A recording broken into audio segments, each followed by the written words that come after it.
Aujourd'hui, oui, je travaille surtout à Buenos Aires et je voyage beaucoup.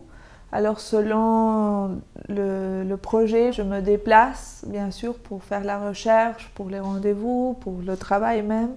Mais ma base, mes livres sont à Buenos Aires. Alors je pense que c'est un endroit qui me donne la liberté pour penser.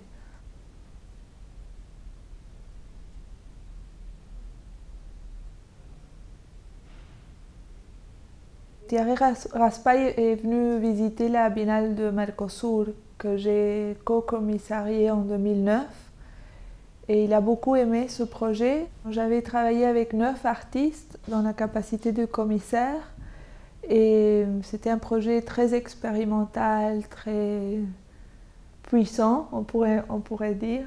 Et bon, j'étais très ravie avec la visite de Thierry. Et c'était une bonne surprise quand il m'a appelé pour m'inviter faire Lyon. J'espérais pas cette invitation et bon.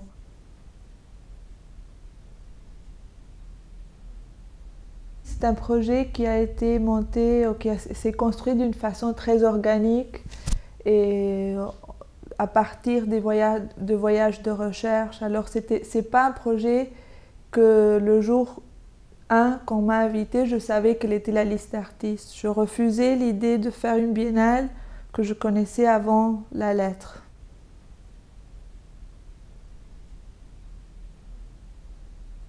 Il y a 10 parcours dans la biennale qui posent des questions différentes mais liées entre eux.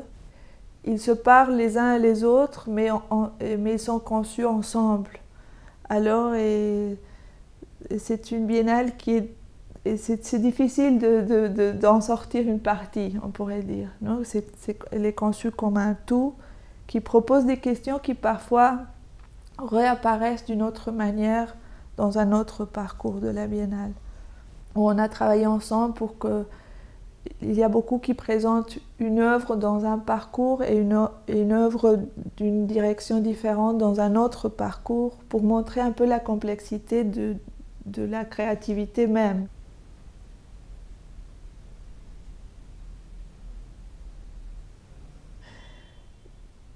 Je n'aime pas le terme démocratique parce que il a l'implication que tout est égal, non? Et ça, c'est pas le cas.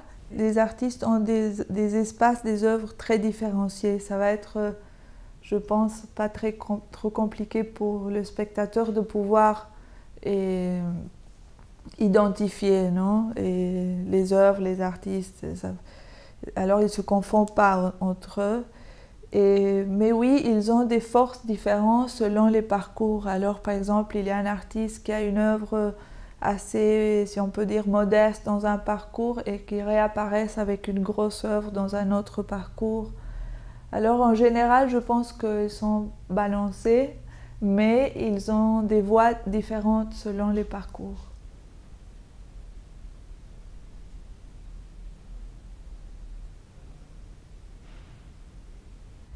J'ai essayé que les choix soient artistiques, 100%.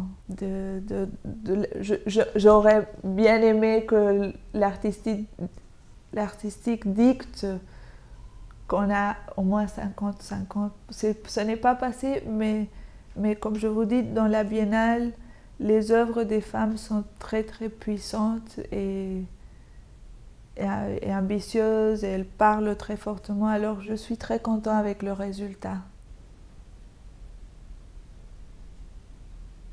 C'est un projet international 100%. Et oui, c'est un projet où on a fait des choix très clairs et où il y a des artistes dont la majorité sont européens et il y a des artistes nombreux de l'Amérique du Sud et de l'Afrique. Je voulais que le centre soit européen.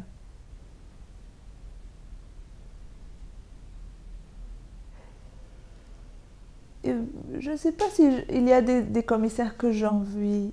Il y a des commissaires que j'admire. Paulo Herkenhoff au Brésil, je peux vous dire, et Harald Zeman n'est plus là, malheureusement. Robert Storr aux États-Unis, c'est quelqu'un de très proche. Et bon, je pense que ces 3 noms sont importants pour moi.